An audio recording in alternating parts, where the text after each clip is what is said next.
Hi folks, this is Glenn Callahan. In this series of videos, we're going to go through a stepwise process for developing a self-development goal. So if you don't have anything to write on, run and grab it now. So we're going to go through a step-by-step process for developing these goals.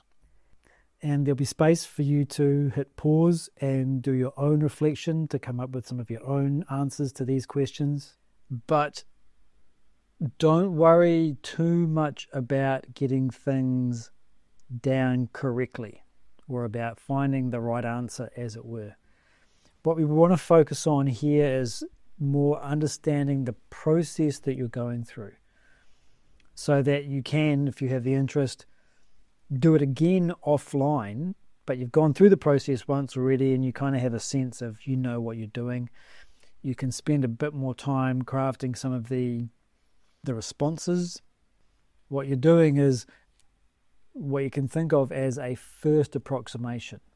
In science and engineering, when you're trying to figure out a problem, you do a first approximation and come up with a rough answer. And then you go back, tweak your assumptions, you add things that make it more complex, but you've already got a first approximation, so you're really just tweaking it. It's a bit like prototyping. So pick an action which is relevant, does make sense for you, doesn't have to be perfect. What you're getting here is a practice run at the process. So the personal development planning is really just answering this simple, single question of who do I want to be, who do I want to become. The setting of your personal development goals is a part of exploring your purpose. So having a purpose in life is one of the essential ingredients for having a feeling of meaning. So this idea of having a meaningful life, there's three components to it that have been identified, or at least that are emerging in the literature: coherence, significance, and direction.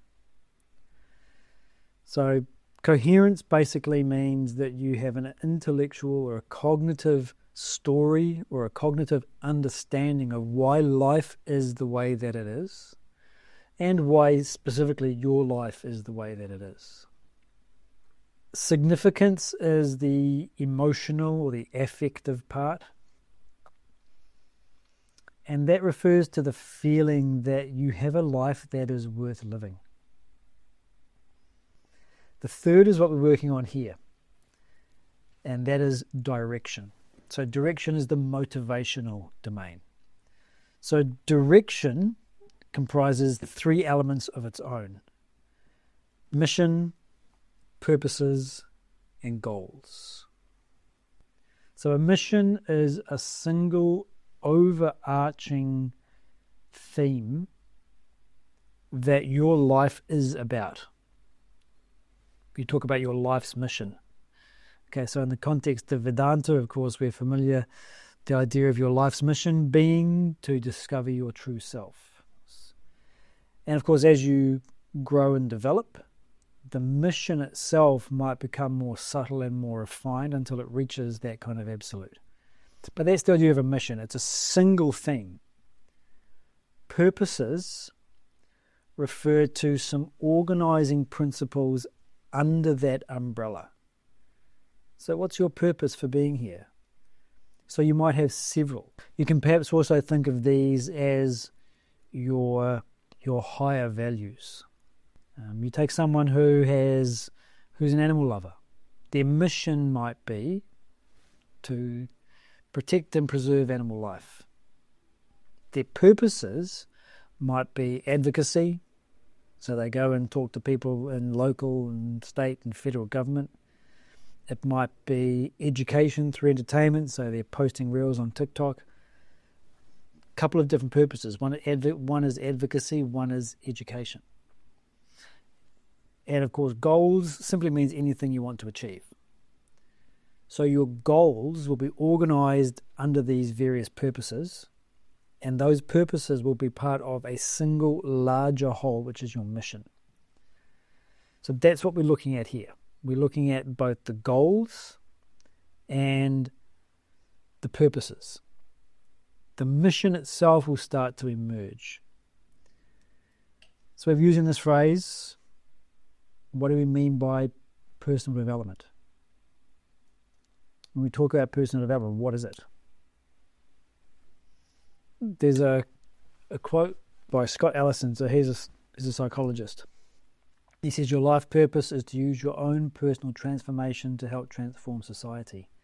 So he's framing this idea of purpose, and the way he's using purpose here, and this is part of the potential problems with this kind of language, is that the word mission and purpose is often interchangeably used. But he says your life purpose is to use your own personal transformation to help transform society. So when we're talking about any kind of life mission, it will require you to step up. Okay, and the phrase that we're all familiar with. So what does step up mean? Step up means to be able to do the things that you currently find hard in order to achieve that mission. No one's born perfect. There's actually another quote which I quite like around this. It says, become a millionaire, not for the money, but for the person you need to become to make the money. Okay, so simple example is discipline. If you want to make $1 million, you can't just wish for it and hope. There needs to be action, there needs to be discipline. If you want to bring the awareness of animal cruelty to the masses, you need to do something about it, and there will be aspects of your personality that support the activity, namely your love of animals, but there will be elements of your personality that need to be developed in order for you to achieve that mission. And so exactly what you were saying, said it helps you achieve the skill and the goals. You will need to become somebody new in order for that mission to be fulfilled. And so it's important for us to know where our personal development edges are. And there's different ways we can do that. Some of them are more involved or intricate than others. But essentially what we're doing is envisaging a future self. It's the same me, but those edges have been expanded outwards. I've grown in those areas. So setting and following through on a personal development goal is an element of your purpose, your mission, and a sense of meaning in life. Okay, so the first thing that we're going to do here is to think of the goal as a behaviour. And one way I often to think about this is if there was a camera crew following you around 24/7, what would they capture? What would the video capture you doing that you could then look back later on as you're watching and helping them edit and say, hey, that was a moment where I was being more discerning. So that's what we're doing. What we're doing here is making this concrete. We're trying to really ground it in your day-to-day life by having action as the focus. So it's important that we put this in terms of actions, choices, habits, behaviors, things that we actually do. All right, we're going to get into the being part next, but for this first column, just think about things that you'd like to be able to do more. All right, and we're going to go through worked examples. So this person here listed out 1, 2, 3, 4, 5, 6 things. Tell the truth, say thank you, let things slide, stand up for myself, exercise regularly, and put my phone down. You don't need to come up with 6. We put 6 down here just to give a sort of a broad range. Maybe come up with 2 or 3. So think of these as habits that you want to be able to consistently do. And this becomes your first column. So we'll spend just a minute here. Just think about, first of all, some things you'd like to be able to do more.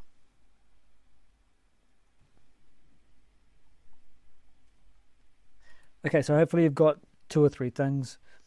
Next thing to do is to look at the goal as an attitude.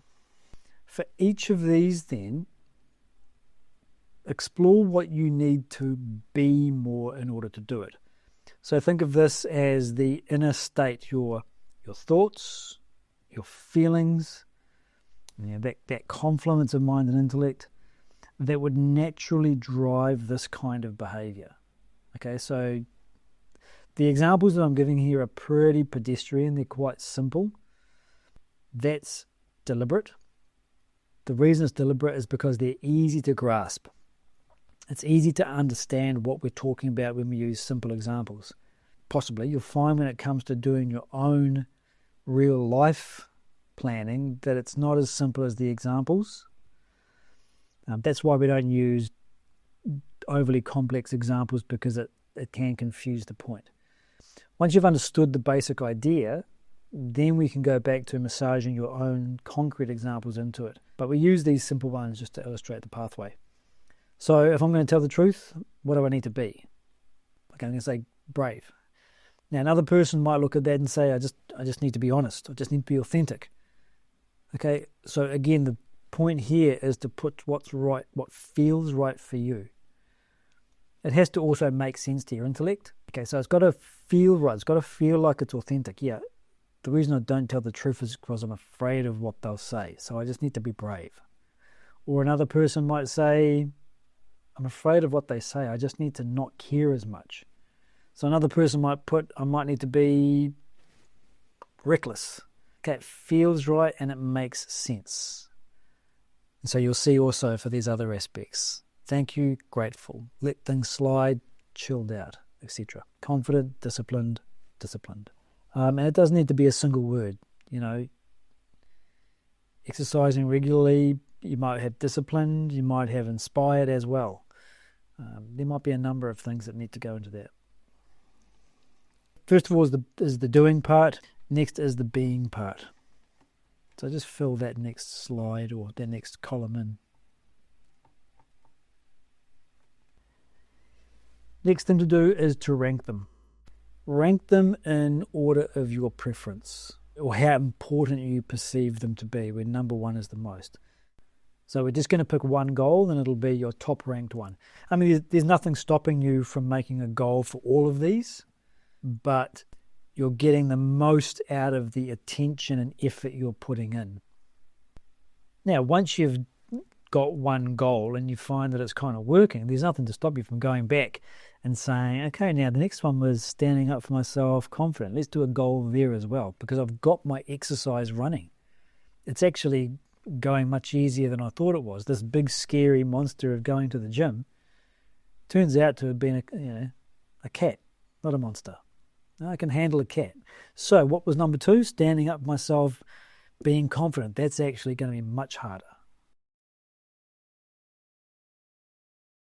Now that you've got this general idea, you've picked your top one, we're going to ground the goal in your daily life. So that's what we mean by making it a SMART goal. Specific, measurable, achievable, relevant, and time-bound. So first thing to do is you've got the do that you want, the goal. You also have to identify a field of activity in which it's being expressed. Okay, so exercising regularly, that's pretty easy. It's in the field of physical activity and health. If it was something like confident, stand up for myself, where do you want to do it? Well, I don't stand up for myself in my family. Every time I go back home for the holidays, I find myself regressing back into my old role of being the quiet one who never says anything. Or you might be at your workplace. You want to express it there. Pick one where you can practice it. So, for example, you might recognize that actually the hardest place for me to stand up for myself is at work. But I also don't stand up for myself and my family. When it comes to expressing this goal right now, I'm going to do it in my family environment first. And the sensible reason for that might be simply because the stakes are lower. You can't get fired from your family. There's very little to lose. There's a lot to gain. Whereas at workplace, it's different. If you stand up for yourself and you make a bit of a mess of it, you go overboard, and instead of being assertive, you start being aggressive, you can't really undo that. The stakes are a bit higher. So you might decide that the field of activity for this one, where you feel more comfortable, you're still going to be out of your comfort zone, but you're not too far out of your comfort zone, might be family. So you're picking a field of activity where you're going to express the goal. This is the completed one for the worked example that we're going to go through.